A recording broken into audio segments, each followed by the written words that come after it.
అంతర్జాతీయ మాదక ద్రవ్యాల వ్యతిరేక దినోత్సవ కార్యక్రమంలో CM Revanth Reddy, global star Ram Charan, Vijay Deverakonda పాల్గొన్నారు. తెలంగాణ అంటే ఉద్యమాలు, పోరాటాల గడ్డ అని, ఉద్యమాల గడ్డ డ్రగ్స్కు అడ్డాగా మారితే అవమానకరమని సీఎం రేవంత్ రెడ్డి అన్నారు.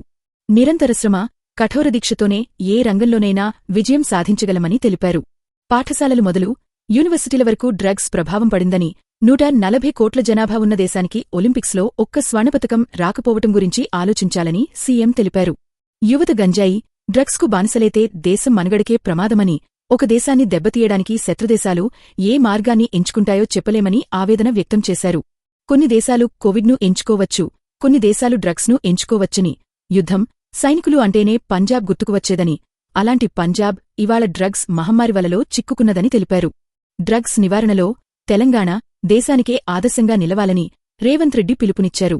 తెలంగాణ అంటే ఐటీ, ఫార్మా రంగాలకు ప్రాచుర్యం పొందిందని, ఐటీ, ఫార్మా హబ్గా ఉన్న తెలంగాణ డ్రగ్స్ హబ్గా మారొద్దని అన్నారు.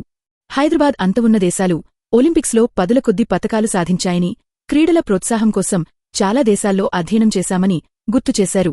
హీరోల సినిమా పాత్రలనే కాదు, వారి నిజ జీవితాలను స్ఫూర్తిగా తీసుకోవాలని తెలిపారు. డ్రగ్స్ నిర్మూలన బాధ్యత పౌరులందరిపై ఉందని సీఎం అన్నారు. విద్యాసంస్థల్లో డ్రగ్స్ కనిపిస్తే యాజమాన్యాలు బాధ్యత వహించాల్సిందేనని స్పష్టం చేశారు.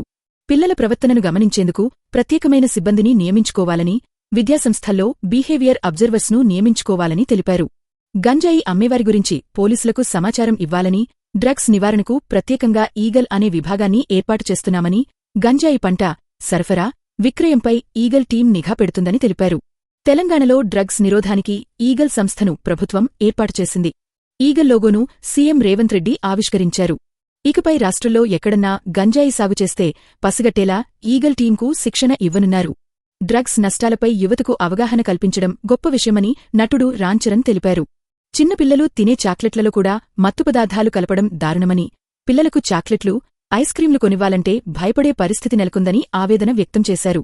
తల్లిదండ్రులు, స్నేహితులతో గడిపితేనే ఎక్కువ సంతోషంగా ఉంటుందని, వ్యవస్థలోని చెత్తను శుభ్రం చేసేందుకు ప్రభుత్వానికి అందరూ సహకరించాలని పిలుపునిచ్చారు. డ్రగ్స్ సమస్య ఎంత తీవ్రంగా ఉందో ఇప్పుడిప్పుడే అర్థమవుతోందని, డ్రగ్స్ బారిన పడితే పరిస్థితి ఎలా ఉంటుందో పోలీసులు వివరించారని నటుడు విజయ్ దేవరకొండ తెలిపారు.